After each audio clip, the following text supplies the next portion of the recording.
And I'm going to offer you three big pieces here. And again, I'm loading fuel, that combustible material, so I'm going to give you additional resources on each of them. But we'll talk about defining your ambition, gauging your maturity, and mapping out your unique strategy. And ultimately, it's all fun and games until you take action.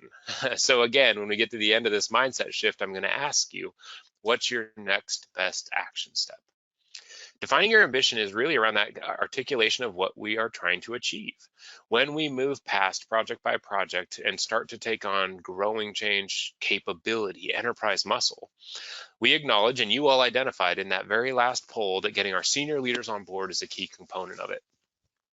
When we're supporting a client down this path, we use the leadership commitment statement as a key component of it. In our strategic alignment workshops, we actually sit down with leaders and do a whole co-creation activity.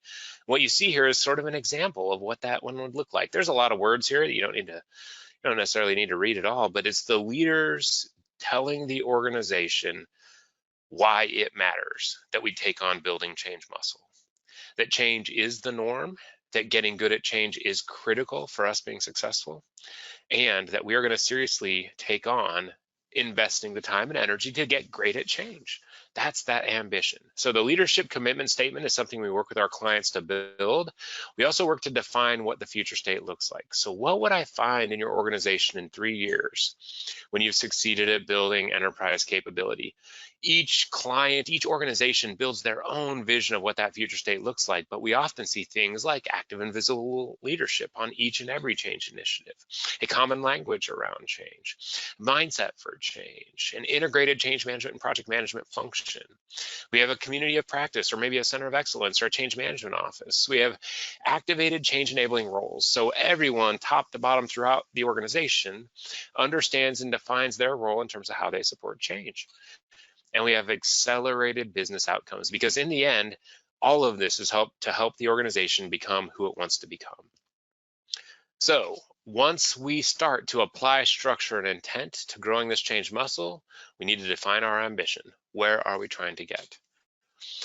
The second piece is really around gauging our maturity. And again, I've got a lot of words on this. It's a bit of an eye chart, but the maturity model audit describes the levels of institutional, organizational maturity in change management.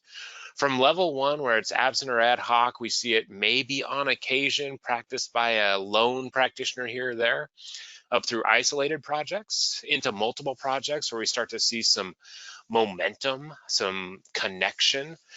We start to see organizational standards at level 4, and at level 5, we see a true organizational competency, where we are differentiated from others by how well we implement and realize the outcomes of change. So those are the 5 levels of maturity. They help us, again, describe how change management shows up in different maturation levels.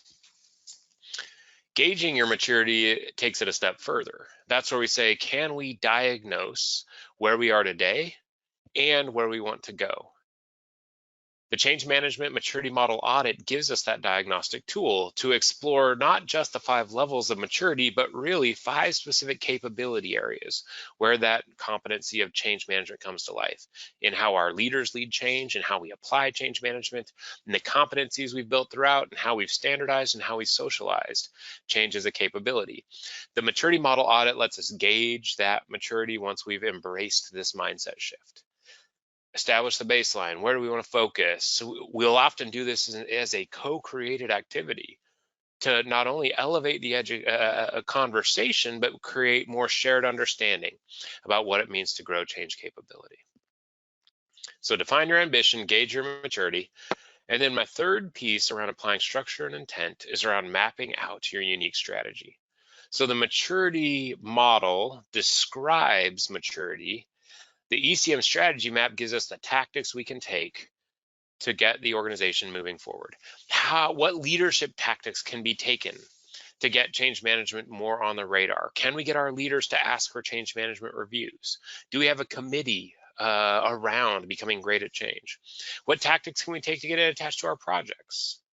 How do we build those skills within and across and throughout the organization? What's the organizational footprint look like? Do we have a change management office? Is it centralized? Is it decentralized? Where are we provisioning tool sets and methodology support? And then how do we integrate change management into other existing processes? And when we've embraced this mindset shift of bringing structure and intent to growing the capability, we start to build a plan. We really start to lay out what will it take, the specific actions that can be taken to bring change capability to life more broadly across the organization. So that's the mindset shift around applying structure and intent, realizing that getting good at change takes more than wishing and hoping. And if we can define our ambition, articulate where we're going, get our leaders to contribute to that commitment state, articulate those future state aspects 3 years out. If we can gauge our maturity and use a diagnostic tool to understand where we are, but also where we want to get to, and if we can map out approach that will help us cross the chasm, then we've really started to bring this to life.